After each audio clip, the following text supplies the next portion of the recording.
بەڕێزان بەردەوامین سمپۆزیۆمێک بەڕێوە چوو کە سمپۆزیۆمی یەکێتی زانکۆکانی جیهانی لەبارەی کێشەی کۆچ و ئاوارەکان و ئاوارەبوون بە شێوەیەکی گشتی بەڕێوە چووە. بابزانین ئەم سمپۆزیۆمە چارەسەرەکانی چی پێ بووە، بیرۆکە و پێشنیازەکانی چییە بۆ چارەسەرکردنی ئەم بابەتە. لەگەڵ دکتۆر کارزان شێخمەحسن کە بەڕێزیان بەڕێوەبەری گشتی سنتەری توێژینەوە لە زانکۆی سەلاحەدین گفتوگۆکەین لاولێرەوە. دکتۆر سڵاو لێبێ، بەیانیت باش، سپاس کە بەشداری لە بەرنامەکە لەگەڵمان. ئەگەر پێمان بڵێ ئەم سمپۆزیۆمە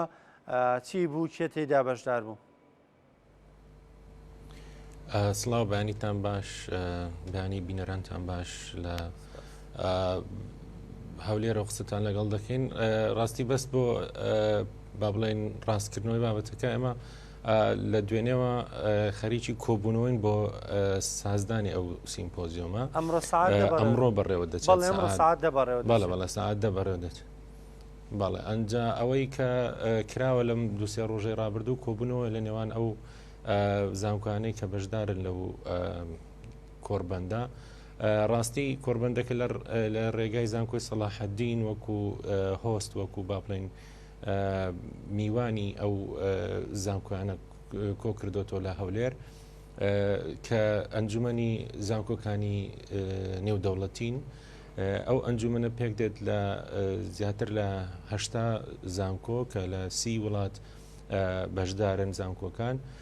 زانکۆی سەلاحەدین لە دەستەی کارگێڕی ئەو ئەنجومەنە ڕۆڵێکی کارای هەیە و بەڕێز سەرۆکی زانکۆی سەلاحەدین نوێنەری هەموو زانکۆکانی هەرێمی کوردستانە لەم ئەنجومەنەدا. بۆ ئەمساڵ دوای ئەوەی کە ئەنجومەنەکە لە وڵاتی تورکیا کۆبوو کە زیاتر وەکو باسم کرد لە 80 سەرۆک زانکۆ لە کۆبوونەوە، یەکێک لە گرفتە هەرە گەورەکانی ناوچەکە کە باس کرا گرفتی کۆچکردن و ئاوارەبوونە و گرفتی ئەو گەنجانەیە کە بەرەو ئەو ڕێگانەی با بڵێن بەرەو ڕۆژئاوا ڕێدەکەن. ئەو گرفتە یەکێک بە لە با بڵێن دەرەنجامەکانی کۆبوونەوەکەیان پێیان باش بوو کە لە کوردستان کۆربەندێکی زۆر تێر و تەسەر لەسەر و بابەتە بکرێت بە بەشداری چەندین شارەزا و مامۆستا و توێژەر و پسپۆڕی ئەو بوارە کە تێیدا ئەو کێشەیە بە شێوەیەکی زانستی گەڵاڵە بکەن و بە پێی داتا و زانیاری بیخەنە ڕوو و بزانین هۆکارەکانی هۆکارە سەرچیەکانی کۆچکردنە چییە کە ڕووی کردوتە ئەم ناوچەی جوگرافیایی هەر کوردستان با بڵێن ڕۆژهەڵاتی ناوەڕاست بەگشتی و دواتریش ئەو دەرەنجامانەی کە لەو یان ڕاستپاردانەی کە لەو سیمپۆزیۆمە دەردەچێت بدرێتە لایەنە پەیوەندیدارەکان بە تایبەت UNDP و UN و با بڵێن دەستگا نێودەوڵەتیەکان بۆ ئەوەی چارەسەرێک بدۆزنەوە بۆ هۆکارە سەرچیەکان کە لێرە دەستنیشان دەکرێت. باشە دکتۆر، کەواتە باس لە کۆستەنە لە هەرێمی کوردستانەوە ناکرێت بەڵکو لە ناوچەکەەوە بەرەو ئەوروپا،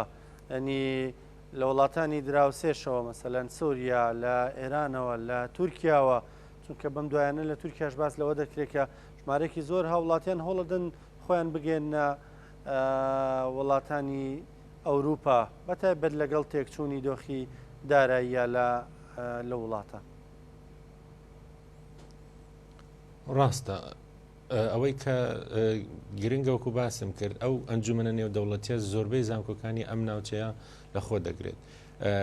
بە حکمی ئەو پێگە گەورەی کە ئەنجومەنەکە هەیەی وە زانکۆی سەلاحەدین تێیدا لە چەقی ناوچەکەیە. بەڵێ ئەو دیاردەی کۆچکردنە هەر لەسەر کوردستان قسە ناکرێت بەڵکو لەسەر کۆی ناوچەکە قسە دەکرێت و کۆی هۆکارەکانی هەموو وڵاتانی دەوروبەر کە ئایا هۆکارەکان بۆ نمونە سیاسین، دارایین، تەندروستین یاخۆت کۆمەڵایەتین کامانن ئەو هۆکارانەی کە سەرەچین بۆ دیاردەی کۆچکردن و چۆن بتوانرێت لە ڤژنی با بڵێن لە ڕوئیای UN-ەوە کە بۆ 2030 دایناوە چۆن بتوانین ئێمە ئەو ڕوئیایە بەرەو ئاراستەیەک بەرین کە دیاردەی کۆچکردن لەم ناوچەیە کەم بکەینەوە. باشە دکتۆر، بەرپرسانی سیاسی کۆنسڵی وڵاتان تیدا بەشدارە بن هیچ شوێنێکتان داوت کردووە بە فەرمی؟ بەڵێ بەڵێ هەڵبەتە کنسولی زیاتر لە 5 وڵات بە فەرمی بەشدار دەبێت خودت با بڵێن بڕیاری داوە بەشدار بێت و کنسولی تورکیا یەکێک دەبێت لە ئەو کەسانی کەوتار پێشکەش دەکات وەزیرەکانی حکوومەتی هەرێمی کوردستان بەشدار دەبن وەزارەتی خوێنی باڵا نوێنەرایەتی لەوێ دەبێت کە بەشدار دەبێت لەو سیمپۆزیەمە ئەوەی کە گرنگە لێرە کە ئێمە مەسەن ئاماژەی پێ بکەینەوەی کە زانکۆی سەلاحەدین لە ڕێگای ئەو توێژینەوەی کە کردوویەتی و لە ڕێگای ئەو شارزانەیە کە لەو بوارە کاریان کردو لە ماوەڕا بردوو توێژینەوەکانیان لێ دەخەنە ڕوو و ئەو داتا و زانیاریانە دەدەن بەو وڵاتانە بۆ ئەوەی بەرنامەی کاریان لەسەر با بڵێن دابنێن یاخود بەرنامەی کاریان بۆ ئایندە بەو ئاراستەیە بێت کە چۆن ئەو کێشەیە کەمکەنەوە چکە خۆ دەزانی کۆچکردن تەنها سیاسی نییە کۆچکردنی بەهۆی کۆمەڵایەتی هەیە بەهۆی چەند هۆکارێکی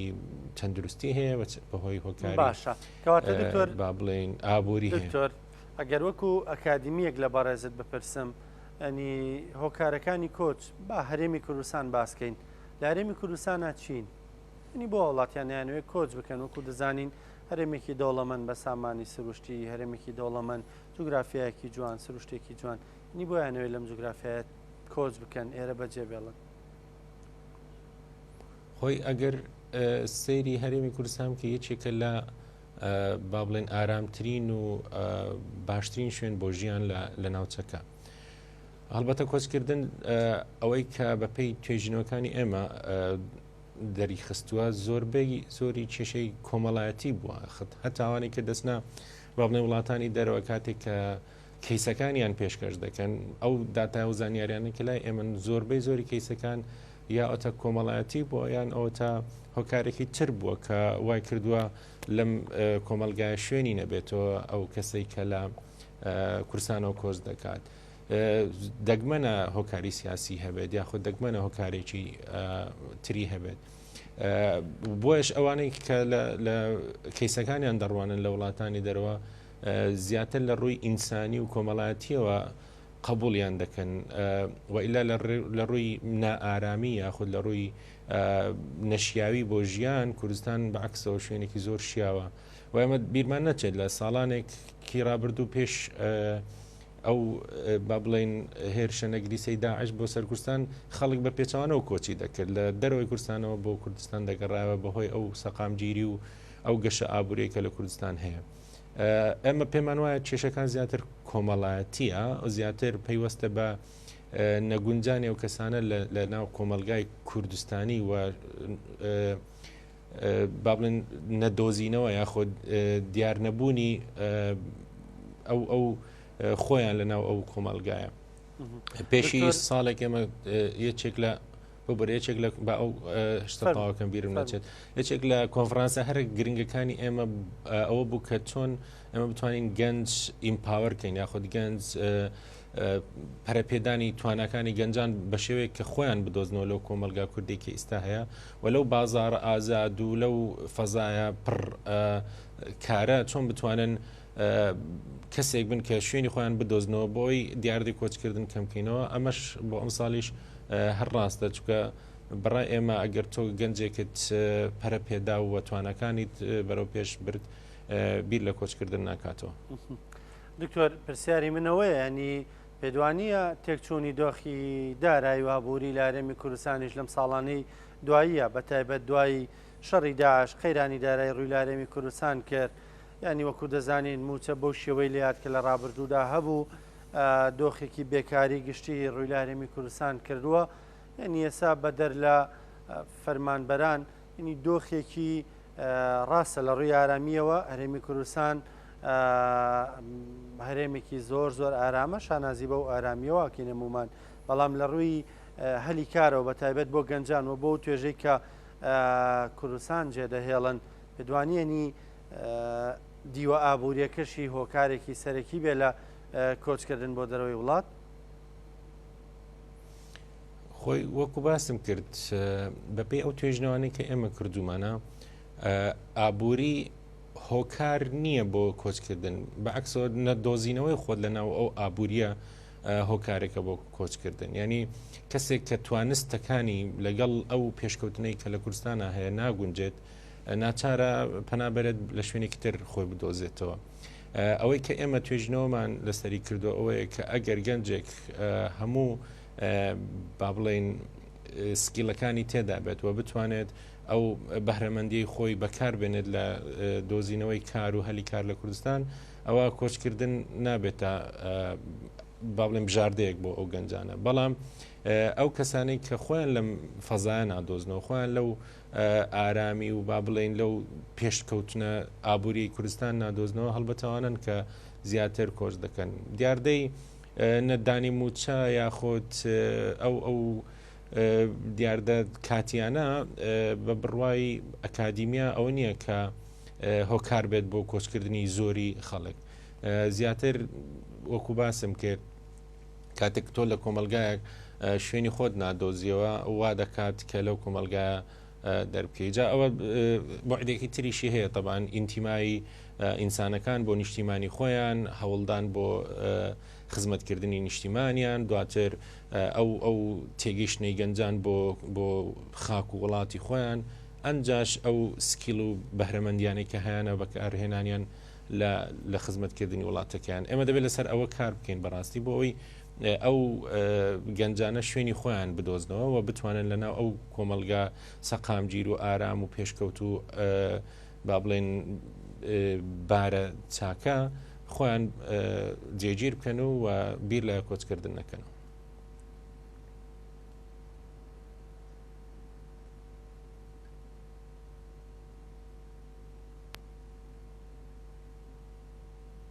هەر ئەمڕۆیە یان ڕۆژی کەشە یان چەند سەعاتە؟ ببوورە پرسیارەکەت قەتعێکی تیا بەڵام لەسەر ئەوە